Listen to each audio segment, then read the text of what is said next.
बरं आई, मी काय म्हणते, करायची का हळदीला सुरुवात?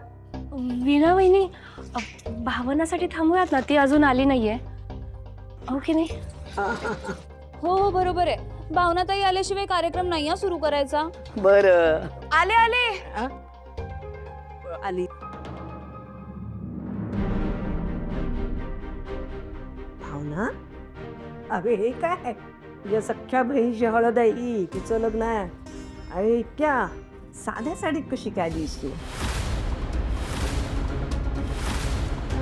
हो ना ताई, मी तुझ्यासाठी चांगली साडी काढून ठेवली होती, तू ती का नाही नेसलीस?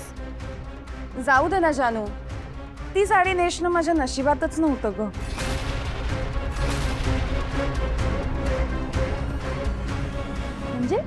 म्हणजे अगं काही नाही, आपण इस्त्रीला दिली होती ना साडी, बहुतेक त्याच्याकडनं थोडीशी जळली आहे ती साडी, त्यामुळे दुसरी नेसली. अरे यार काय चाललंय हे? नाही म्हणजे तो यतीन आणि ती स्टायलिस्ट तेही आज आले नाहीत.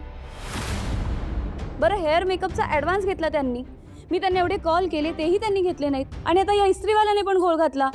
हाईट आहे बाबा ही. जानू, तू नको ना इतकं मनाला लावून घेऊस. हे बघ, आपल्याला कोणीही कितीही त्रास दिला ना तरी आपण त्याने फरक नाही पाडून घ्यायचा.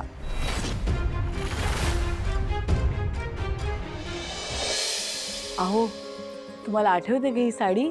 तुम्हीच घेतली होती तिला. अगं आठवते का, विचारतेस काय? अर्थातच आठवते. मागे दिवाळीत आपण म्हैसूरला गेलो होतो तेव्हा ही साडी घेतली होती. हो ना, या साडीत सुंदर दिसतेस तू. जुन्या साड्यांची अशीच काही ना काही आठवण असते बघ. आपण आपलं ऐपत असते म्हणून एका मागोमाग एक नवीन गोष्टी घेत असतो आणि मग जुन्या आठवणी मागे पडतात. भावना, साडी तुझ्यावर खूप सुंदर दिसते बाळा. थँक्यू. बरं आई, करूया ना आता हळदीला सुरुवात. हो. हा भावना, चल तू आणि सिद्धू पहिले हळद लावा जानूला.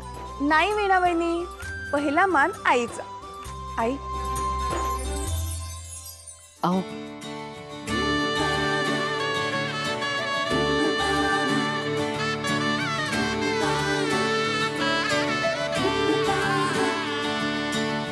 घर भरली नाती गोती, सुखाने इथे नांदती, स्वप्न सारे साकार होता, जणू स्वर्ग भास हा होतो.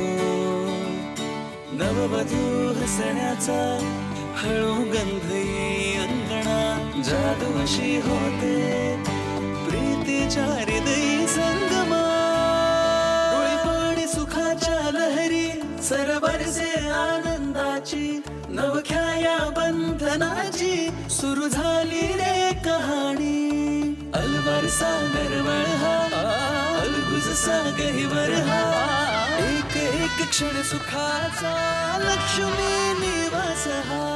भावना, एक खरं सांगू, खूप सुंदर दिसतेस तू. म्हणजे एक सेकंदानं मला लक्षातच नाही आलं की जुनी साडी आहे. काय आहे ना, माझी बायको आहेच एवढी स्पेशल, सगळं छान दिसतं तिला. मी इतकी छान दिसते कारण तुमचं माझ्यावर इतकं प्रेम आहे. तुमच्या प्रेमाची जादू आहे.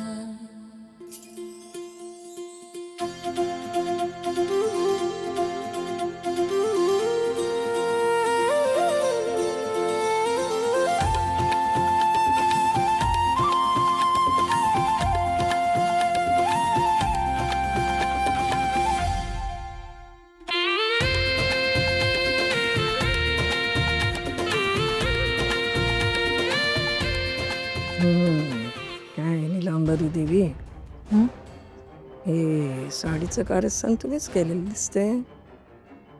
म्हणायचे पण या भावनाला त्याचा काहीच फरक पडला नाही. ए नीलांबरी, ते बघ स्वयंपाकघराकडं.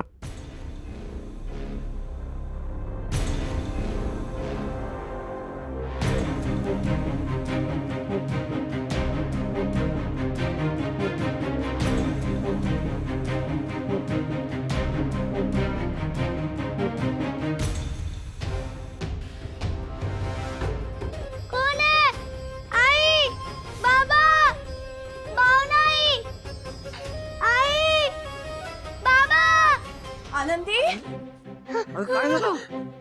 तुला हळद कोण लावली एवढी? माहित नाही कोणीतरी लावले आणि निघून गेले. अगं पण मग रडतीस कशाला? त्यात काय एवढं? अरे वेडाबाई, अगं रडण्यासारखं काय आहे त्यात? जानू मावशी हळदच आहे ना. आज सगळेच एकमेकांना हळद लावणार आहेत.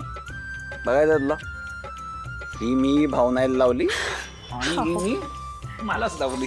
बघ सगळे सेम सेम झालो होता. एक की नाही? मिठाई. ये, सेम सेम. आता मी पण लावणार. ये बात.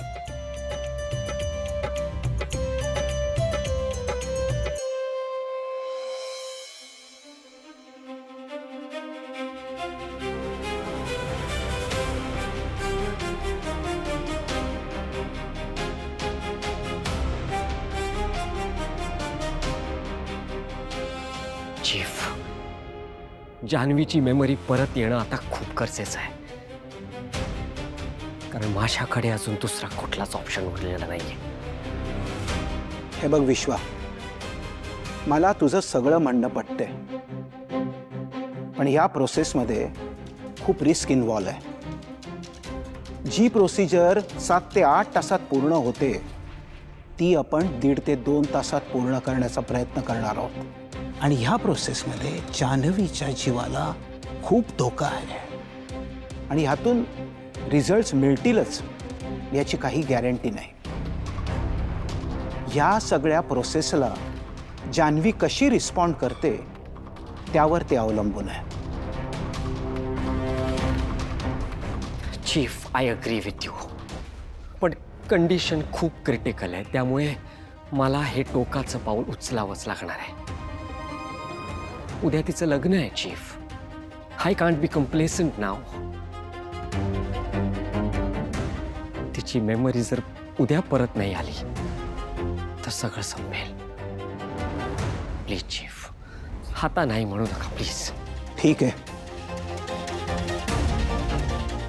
या प्रोसेसमध्ये इन्व्हॉल्व होणाऱ्या सगळ्या रिस्कची जबाबदारी जर तू घेणार असशील तर मी तुला मदत करायला तयार आहे.